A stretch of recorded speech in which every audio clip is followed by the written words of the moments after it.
A palavra ortodoxia vem do grego ortos e doxa. Ortos significa correto e doxa, louvor.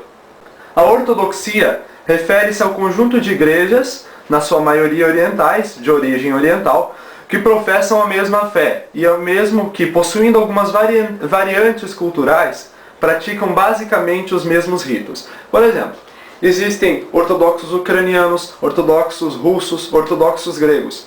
A única coisa que diverge são alguns ritos e a língua. Porém, a fé é a mesma, o creio que professamos é o mesmo e toda a doutrina que aceitamos é a mesma. Hoje no Brasil estão presentes 6 jurisdições: a Igreja Ortodoxa Grega, a Igreja Ortodoxa Russa, a Igreja Antioquina, a Igreja Ortodoxa Ucraniana, a Igreja Ortodoxa da Sérvia e a Igreja Ortodoxa da Polônia. O Brasil conheceu o cristianismo recebendo-o por meio da tradição ocidental. Por esse motivo, a Igreja Ortodoxa durante muito tempo ficou desconhecida nesse país. Apenas no final do século XIX e também do século XX, que a ortodoxia chegou ao Brasil, junto com imigrantes dessas 6 jurisdições. Mas então, o que vocês acreditam? Qual a sua fé? Muitos perguntam. E essas dúvidas que vamos tirar. O que é a Igreja Ortodoxa? É uma igreja mais fundada por homem? Surgiu de um cisma? Não. Vamos buscar estudar. Há mais de 2000 anos, nosso Senhor Jesus Cristo fundou sua igreja sobre os apóstolos e seus discípulos, para a salvação da humanidade. Sabemos pelo livro sagrado dos Atos dos Apóstolos que os mesmos foram longe, pregando os ensinamentos de Cristo e fundando várias comunidades, que embora separadas pela distância, eram unidas pela mesma fé, culto e sacramentos. As igrejas fundadas pelos apóstolos pertenceram aos 5 patriarcados originais: Jerusalém, Roma, Constantinopla, Antioquia e Alexandria. Mais tarde, através das atividades missionárias dessas igrejas, desses 5 patriarcados, foram fundadas outras igrejas, como a Igreja da Grécia, do Monte Sinai, da Rússia, da Sérvia, da Bulgária, da Romênia. Todas essas igrejas são independentes em suas administrações, ou seja, cada uma é independente em chefiar. O seu bispo ou patriarca daquela igreja particular, daquela jurisdição, chefia ela, porém em comunhão com todos os outros bispos e patriarcas, no qual Cristo é o chefe da igreja. Com exceção hoje da Igreja de Roma, também chamada muitas vezes, até antes, de Igreja Ocidental. Por quê? Em 1054 aconteceu o grande cisma, ou cisma do Oriente, no qual Roma se separou da ortodoxia. Então, do lado oriental, foi-se conhecido como ortodoxos os cristãos que professavam a fé no lado oriental, e no ocidente como católicos romanos. A Igreja Ortodoxa, ela professa a doutrina autêntica, pura e cristalina de Cristo, tal como foi revelada por Ele mesmo. As igrejas orientais são unidas na fé, na doutrina, sacramentos, culto, ensinamentos dos santos padres e decisões dos 7 concílios ecumênicos. Na Igreja Ortodoxa, a autoridade máxima é constituída pelo Concílio Ecumênico, que é a reunião de todos os bispos e patriarcas do mundo, cujas decisões abrangem toda a Igreja de Cristo.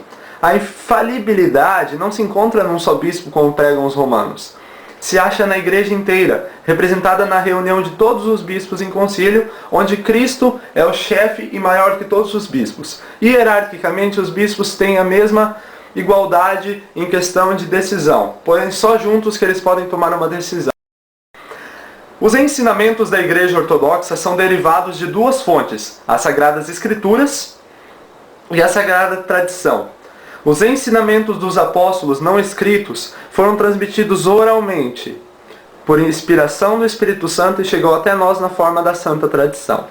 Ou seja, os protestantes afirmam que somente a Bíblia é o pilar da fé, somente a Bíblia é que mantém a fé, que estrutura ela.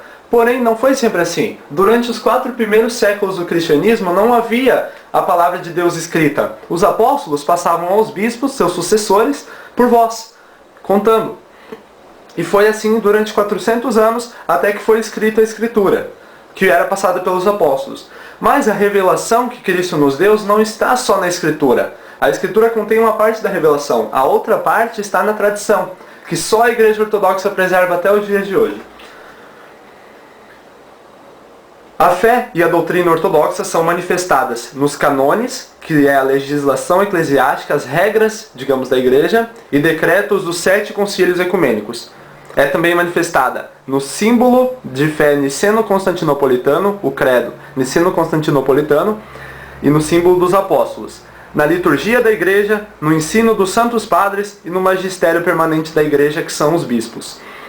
Os ortodoxos cultuam a Deus na Santíssima Trindade. Cremos no Pai, no Filho e no Espírito Santo. O mesmo Deus em 3 pessoas diferentes. Honram e veneram os santos e as relíquias sagradas, dando maior veneração à puríssima, bendita, gloriosa e sempre Virgem Maria, Mãe de Deus. Se em sua casa aparecesse o presidente dos Estados Unidos, com certeza você levantaria do sofá em reverência. Imagine, se ele conquistou apenas uma eleição, imagine quem conquistou a santidade, que é a maior de todas as conquistas. Quem viveu o Evangelho plenamente. No Evangelho nós lemos, nos santos nós vemos a prática dele. A Igreja Ortodoxa tem 7 sacramentos: batismo, crisma, eucaristia, confissão, matrimônio, ordem e unção dos enfermos. A Igreja Ortodoxa é una, santa, católica e apostólica. É una porque nosso Senhor Jesus Cristo fundou uma só igreja, e não 50.000 como ensinam os protestantes. É santa porque foi santificada pelo sacrifício de seu fundador na cruz e glorificada pela sua ressurreição. E porque São Paulo, nas suas cartas, ensinava que todo fiel cristão que vive plenamente o Evangelho e que busca vivê-lo é santo. E entre os santos da terra e os santos do céu, há um só corpo de Cristo. Por isso nós podemos rezar pedindo intercessão dos santos do céu, da mesma forma que uma pessoa que está aqui na terra poderia rezar pela gente.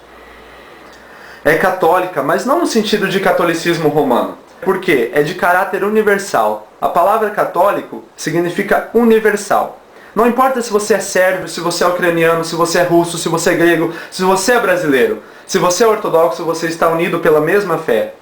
Não tem limite de tempo, lugar, raças ou fronteiras. É apostólica, porque foi fundada nos fundamentos dos apóstolos e mantém a sucessão apostólica através da hierarquia eclesiástica. Nós temos a sucessão apostólica, ou seja, isso prova que a igreja é verdadeira, porque quando Cristo instituiu seus apóstolos, os apóstolos morreriam. Então eles instituíram bispos. Esses bispos foram instituindo os bispos ao longo dos séculos. E essa sucessão de um bispo passando para outro é que marca a verdadeira igreja. É isso que prova que essa é a mesma fé dos apóstolos. Os nossos bispos de hoje são os mesmos apóstolos que foram de Cristo, são sucessores deles. É ortodoxa porque é correta, porque é tradicional, segue corretamente os ensinamentos de Deus. Jesus Cristo é guiada pelo Espírito Santo e dá a Deus o verdadeiro louvor. A Igreja Ortodoxa também é chamada muitas vezes de a fé dos patriarcas, a fé dos apóstolos, a fé dos mártires, a fé dos profetas, a fé dos santos. E a fé ortodoxa é sem mácula e sem inovações. Ou seja, a ortodoxia se mantém correta, não se afasta nem para a direita nem para a esquerda. Se mantém com a mesma fé. Depois das decisões do 7º Concílio Ecumênico, a Igreja ela fechou tudo aquilo que ela tinha sobre doutrina, em sentido a Cristo e a salvação. Aos heterodoxos, ou seja, os protestantes católicos anglicanos que estejam ouvindo, não tratem suas antigas comunidades cristãs como uma ruptura com a ortodoxia. Se você deseja se converter, busque a ortodoxia como a plena santificação, como aquilo que antes que você buscava em Cristo, você pode buscar plenamente na ortodoxia. Cristo ressuscitou.